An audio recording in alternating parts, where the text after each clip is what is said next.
सबसे पहले तो काव्य कुमुद मंच का हार्दिक आभार व्यक्त करती हूँ जिसने मुझे आज ये मौका दिया है। और सबसे पहली पंक्ति मैं माँ शारदे को समर्पित करती हूँ। आप सभी का आभार व्यक्त करते हुए, आप सभी का वंदन, अभिनंदन और अभिवादन करते हुए पंक्तियाँ मेरी समर्पित हैं। अक्षर अक्षर सौंप रही हूँ, अक्षर अक्षर सौंप रही हूँ शब्दों की अभिव्यक्ति, अक्षर अक्षर सौंप रही हूँ शब्दों की अभिव्यक्ति। माँ हंस वाहिनी को अर्पण है, मेरे माँ हंस वाहिनी को अर्पण है कविता की हर पंक्ति। माँ हंस वाहिनी को अर्पण है कविता की हर पंक्ति। अपने परिचय की 4 पंक्तियों के साथ मैं अपना कविता पाठ शुरू करती हूँ। भावनाओं का समंदर समेटे, भावनाओं का समंदर समेटे मैं अविरल सी बहती रहती हूँ।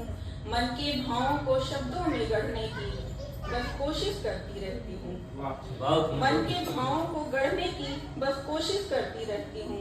गजब का सुकून है, गजब का सुकून है अपने एहसासों को पंक्ति देकर, गजब का सुकून मिलता है अपने एहसासों को शब्द देकर।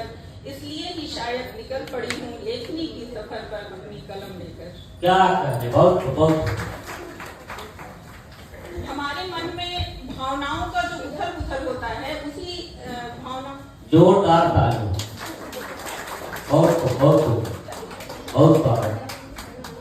हमारे मन की भावनाओं के उथल पुथल को मैंने शब्दों में एक कविता के माध्यम से रचने का प्रयास किया है। आप सबके सामने रखती हूँ।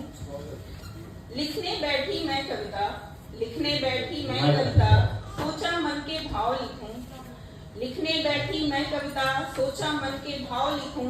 लिख दूं अपनी ही बातें या अपनों के भाव लिखूं। लिख दूं अपनी ही बातें या अपनों के भाव लिखूं। बहुत बहुत आभार आपका। फिर भावों का बृहद समंदर, फिर भावों का बृहद समंदर देखा मैंने अपने अंदर। फिर भावों का बृहद समंदर देखा मैंने अपने अंदर। खुशियों का एक सेतु बना था, खुशियों का एक सेतु बना था मेरे हर गम के ऊपर। लेखनी एक ऐसा माध्यम है जो लिखकर हमें बहुत ही अच्छी अनुभूति होती है। हम बहुत खुश होते हैं अपनी भावनाओं को शब्दों में व्यक्त करके। तो मैंने रखने का प्रयास किया है। फिर भावों का बृहद समंदर देखा मैंने अपने अंदर। खुशियों का एक सेतु बना था मेरे हर गम के ऊपर। कुछ शब्दों के मोती चुनकर, कुछ शब्दों के मोती चुनकर लिखने लगी पंक्तियां। कुछ शब्दों के मोती चुनकर लिखने लगी पंक्तियां। कुछ आंखों के स्वप्न नए थे, कुछ आंखों के स्वप्न नए थे, कुछ में बड़ी चुनौतियां। किंतु भाव का अथाह सागर तब लेने लगा हिलोरें। शब्दों का भी संसार बड़ा था तो लगने लगी कतारें। कुछ शब्दों में यथार्थ छुपा था। हम कैसे अपने शब्दों को व्यक्त करते हैं और किन किन भावों के लिए, उसके लिए मैं अपनी कविता लिखती हूँ।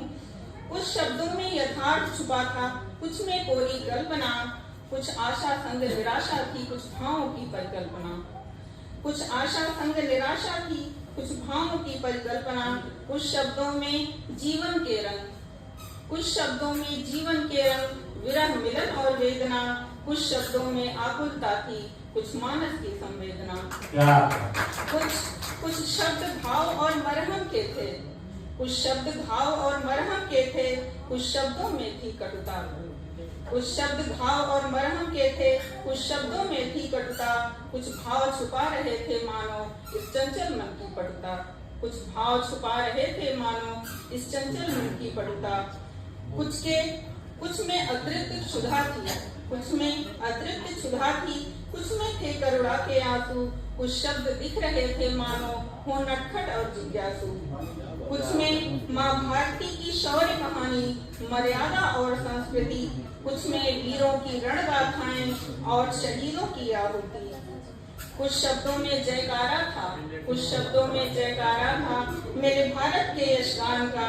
कुछ शब्द लिख रहे थे गौरव, कुछ शब्द लिख रहे थे गौरव मेरे अपने हिंदुस्तान का। क्या बहुत। इसी के साथ मैं माँ को 2 पंक्तियां समर्पित करते हुए अपनी रचना, अपनी काव्य पाठ अपना समाप्त करती हूँ। जिस विस्तार पर अंबर इतराया, जिस विस्तार पर अंबर इतराया। सागर की अपनी गहराई है, जिस विस्तार पर अंबर इतराया सागर की भी अपनी गहराई है। माँ तेरी समता किससे हो, तुझमें तो सृष्टि समाई है। क्या अच्छा मैं बात कर रहा है, मैं पूर्ण रूप से स्पष्ट नहीं, लेकिन उसके बाद भी कविता की ताकत देखिए।